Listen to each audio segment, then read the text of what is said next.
بسم اللہ السلام علیکم ورحمۃ اللہ وبرکاتہ۔ آج کا ذکر ہے اللہ اکبر کبیرا والحمد للہ کثیرا وسبحان اللہ بکرۃ واصیلا۔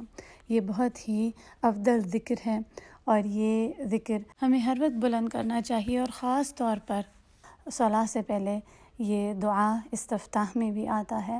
اور ایک حدیث کے مطابق صحیح مسلم کی ابن عمر بتاتے ہیں کہ رسول اللہ صلی اللہ علیہ وسلم کے ساتھ نماز کے لیے کھڑے ہوئے کہ کسی پیچھے سے شخص نے بولا اللہ اکبر کبیرا والحمد للہ کثیرا وسبحان اللہ بکرۃ واصیلا۔ تو رسول اللہ صلی اللہ علیہ وسلم نے جیسے ہی نماز ختم ہوئی پوچھا کہ یہ الفاظ کس نے کہے؟